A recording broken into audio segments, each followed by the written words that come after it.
Hello, happy Friday everybody. It's Friday. Welcome to my channel. Welcome to my sewing room. I'm Stephanie and it's Friday. Friday free for all. Friday let's chat day. I am so excited to share my new dress with you.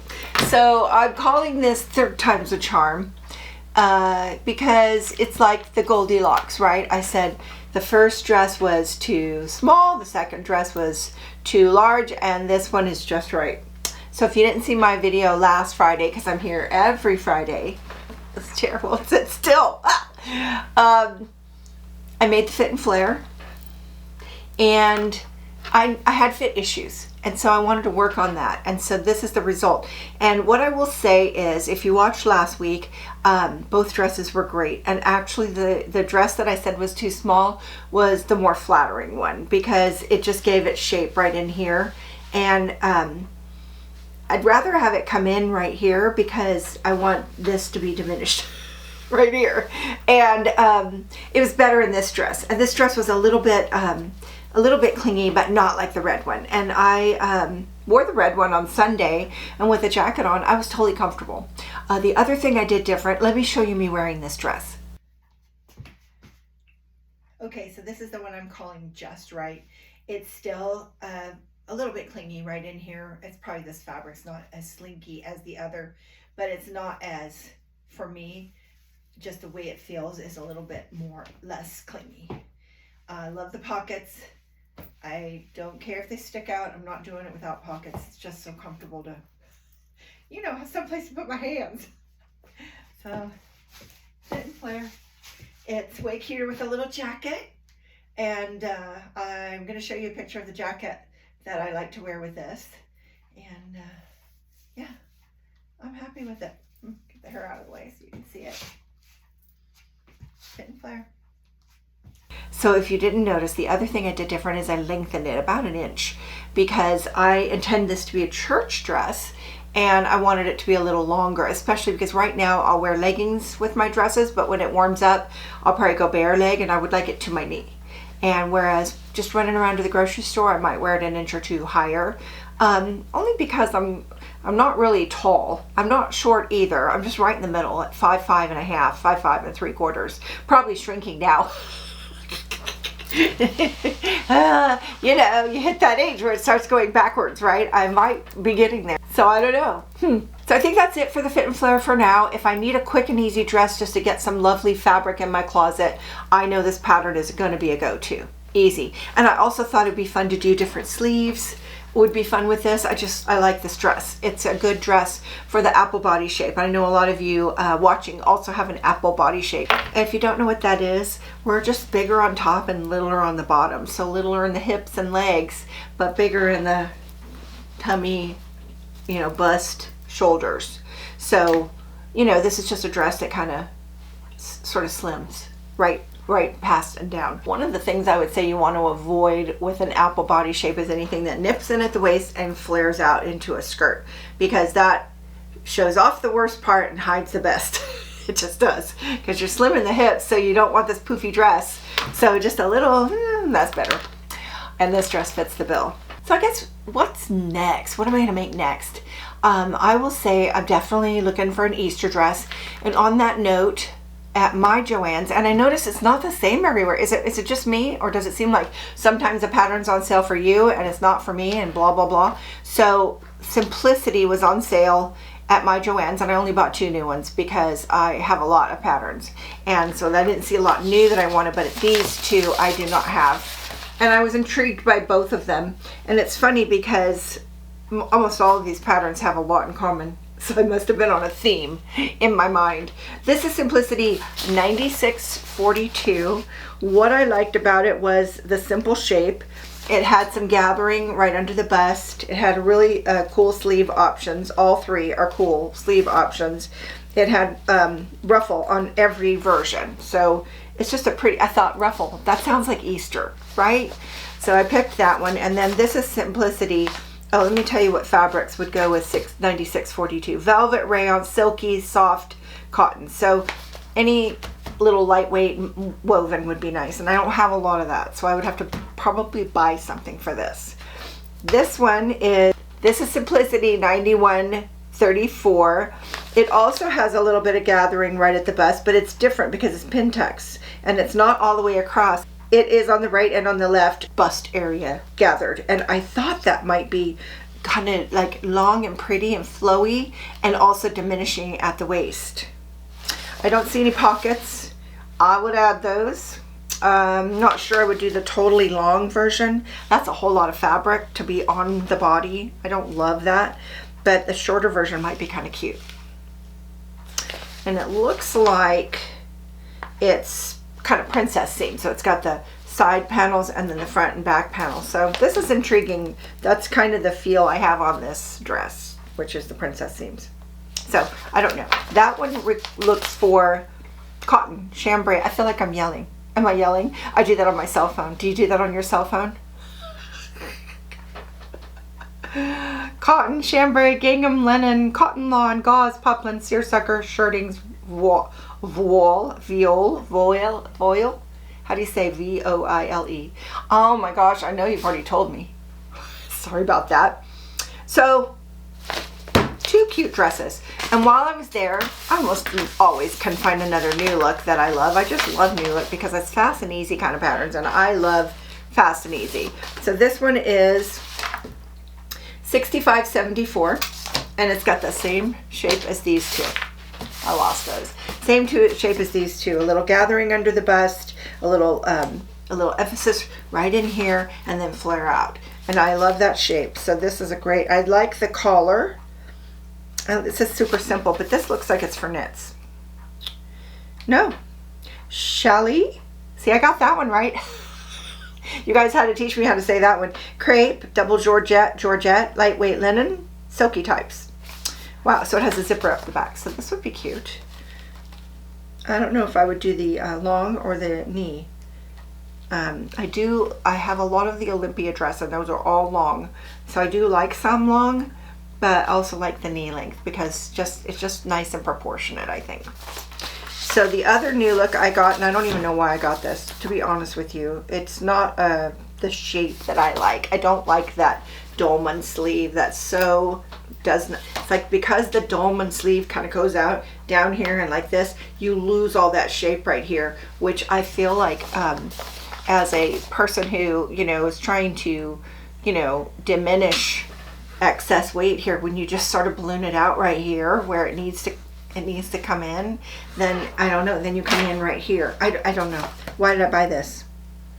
Plus it looks to me like that crisscross is going to be way too low for me. I don't really want that feeling.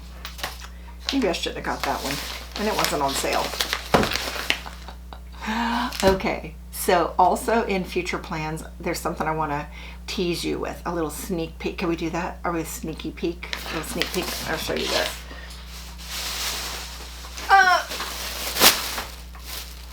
I don't have time to show you this right now, so as soon as I can, I'm going to put this up. I'm thinking Sunday. So some really cool stuff in here that might influence my future plans of sewing, because you never know. So let me just set those there nicely, right there. Well, that's pretty much it for sewing. No, that's not it for sewing. I have one more thing I have to share, and it's kind of been like a conundrum or a problem, if you will. A couple weeks ago, I showed you a quilt, a vintage quilt, hand stitched, beautiful. I'm going to put a card for that, like a little link for that above here, so you can go watch it and see this quilt. It had a big stain on it. I have since washed it, and the stain went right out. So that is a nice quilt. It has worn areas where the applique that was hand sewn onto this quilt have worn down to nothing, just like a little thread. But parts of it still have the applique. It's a beautiful quilt, and I'm having trouble cutting it. Like I want to cut it and make some pillows and little, I'm inspired by the Little Blue Farmhouse, and I've looked at her Instagram over and over, and she has a lot of quilts, and I'm wondering where the heck she's finding them, because I'm having trouble cutting it. I don't want to cut this quilt. It's so nice, but I want to utilize it, and it's not. You can't really use it as a quilt because it's too worn out. So I thought, you know what's wrong? I need another one because I don't want to feel like this was a fluke and I already cut it, you know. So I'll go buy a couple more and then I'll feel like I have quilt in the bank, a bank of quilts. And so I looked in my local thrift stores and I found nothing. And I found that quilt at a thrift store. So I thought I'll reach out of my area, and I spent a whole afternoon in a whole nother area, an hour away, went to a whole bunch of thrift stores, nothing. Oh, so I started thinking, wow, this isn't an easy thing to find, is it? So then I went to we have a lot of antique stores around here because we're like a kind of touristy, old towny kind of place. And I did find some quilts, but not that quilt, you know, not like that. It was like colors I really wouldn't love. And, you know, some of them were, then I started thinking, do I want to be like a vintage snob where it has to be hand sewn? Now that my first quilt is like the bar, is it set the bar? So now it has to be vintage, it has to be hand sewn. And oh my gosh, I'm starting to set all these stipulations on myself. And I thought, you know what? Here's going to be my bar that I'm going to set for myself, which is, do I like it? Do I like the colors? Can I see the pillows and then whatever I'm going to make out of it in that quilt? And so I'm not going to have a bunch of quilts I don't like on hand. So I rejected the ones that I saw, and some of them were very pricey. The one I bought was $6. The ones I saw in the antique stores, there was a really ugly one. Really ugly. I should have took a picture to show you because you would agree with me, I promise you. And it was $85. I don't even know if that one was hand sewn or machine sewn. So I think I'm not going to worry about who sewed it or how they sewed it. I'm just going to worry about colors I like. And I'm not going to worry about how old or how new. I'm just going to worry about colors I like so that I can make what I like and be happy with it. But I am searching and I have not found it. And I'm just kind of bummed about that because I just want like 2 or 3 more to just have this bank of quilts so that I know if I cut that, that's not the only one. So that's my conundrum. So some of you said in that video that you had like 10 quilts, and I want to know, how'd you find those? Because I'm having no luck. So I'm going to keep looking. Now I'm on this like mission where I got this itch to scratch where I want to find these quilts, and I think it's going to be antique stores. So now I want to go back to another town that has more antique stores and just waste a bunch more time. Because I got time to waste, don't I? I feel busy, but you know, I guess that's what I really want to do is go find some quilts. I get obsessed like that sometimes about something and I just want to keep doing it until it's done. So that's something on my mind very much. On the personal front, I want to say my daughter and the kids went out of town, her family, they went out of town and they went to a theme park. And it's, you know, the southern part of our state, which is far. I don't know where you live, but California is really long. So to go from one end of the state to the other is like really far. And so they went on this trip and I missed them. But more than that, I worried about them. You're like worried about them being on the road, going to a big city and, you know, worrying about their safety. And I hate that feeling of fear and worry. And so here's what I did. I prayed for them. I prayed for like a bubble of protection over them. And I prayed this a lot because I really wanted them to be safe. And when I got the pictures that they were on their way home and I got pictures of their fun trip, my first thought, I'm just going to be real honest with you. My first thought was, well, I worried for nothing. And then I just wanted to just like hit myself in the head. And I went, wait a minute. That was actually a prayer answered, is what that really was. How do you know that those prayers weren't the reason that they came home safe?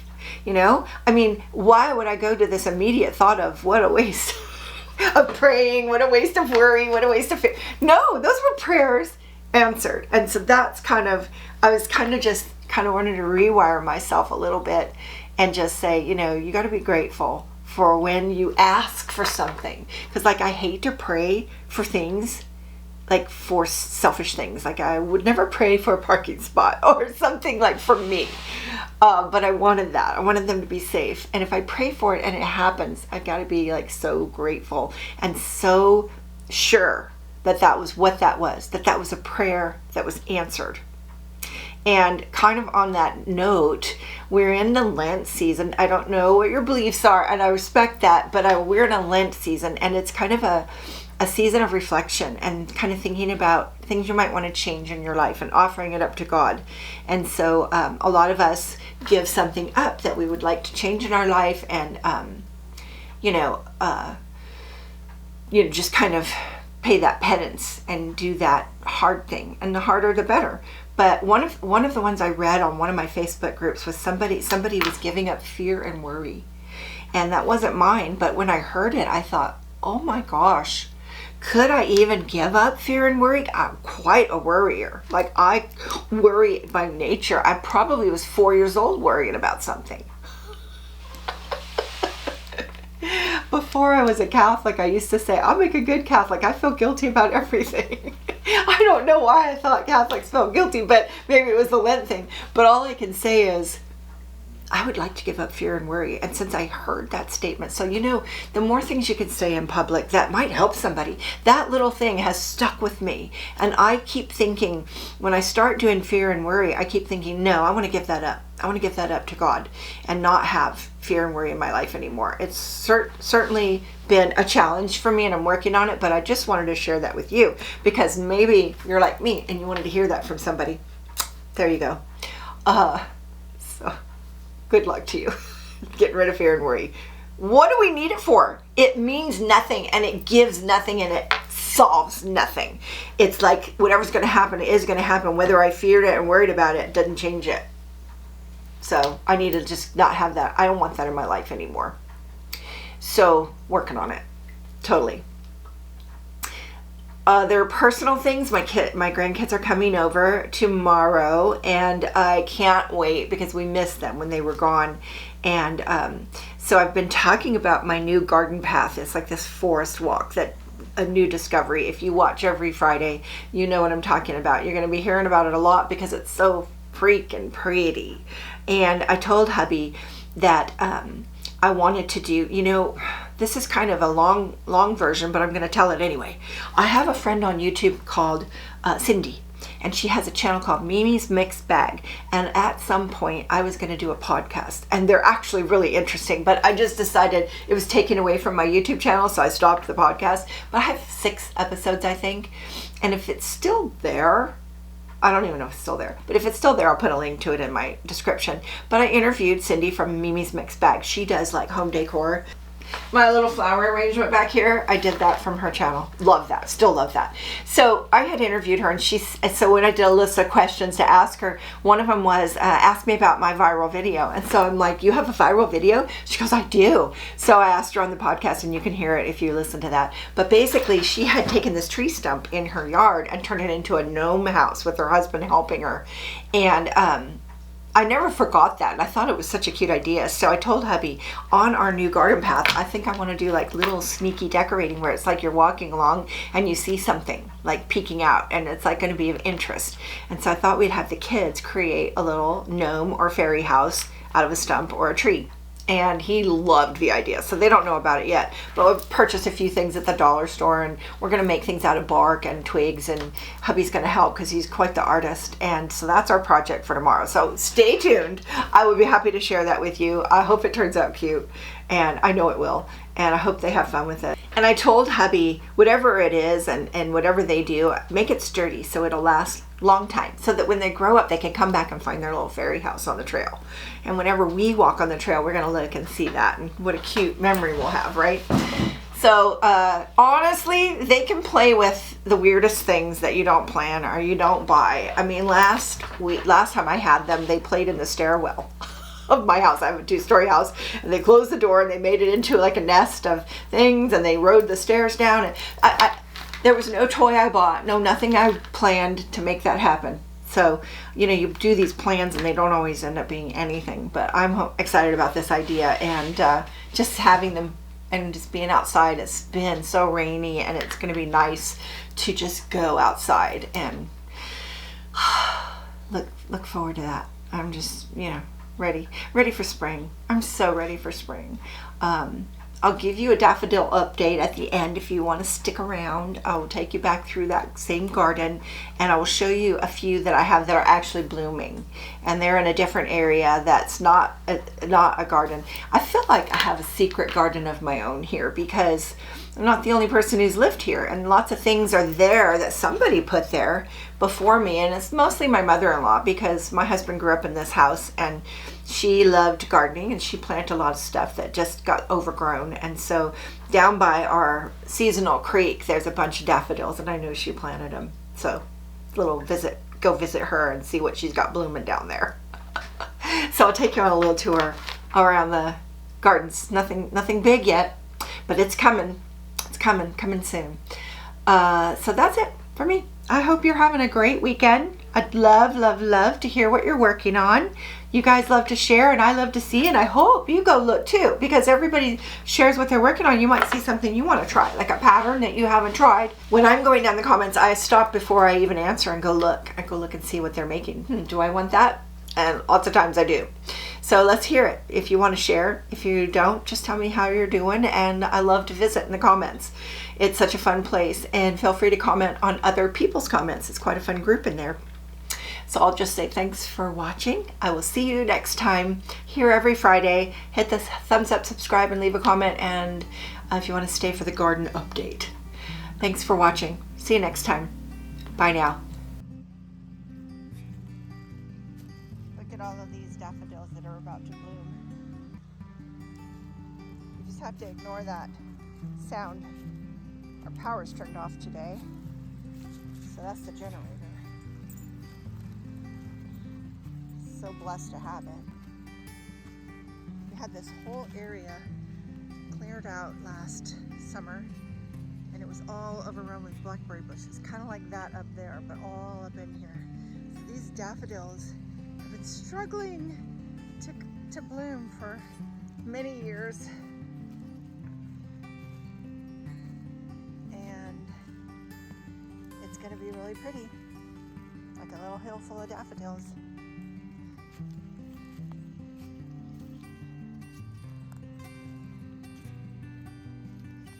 So we'll have to come back when all of these are blooming. Right up here. Do you see it? I'm trying to hold the dog. Oopsie. There it is. One out of all of these. Isn't that crazy? So now if I climb down here and then climb up there, that's where that garden path is. But it's pretty steep and muddy, so I'm gonna go back. But it's up there. Basically up there, right up there. Here's a bunch more from an old flower bed. I haven't ever done anything with this flower bed, and they just keep coming back. Okay, you've seen the one that's blooming. These are getting close, but nothing yet. I swear, just a couple miles down the road, they're all blooming.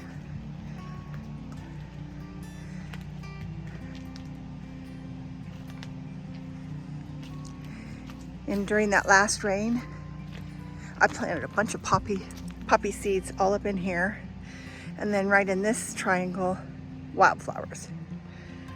So wouldn't that be nice? A bunch of flowers out here.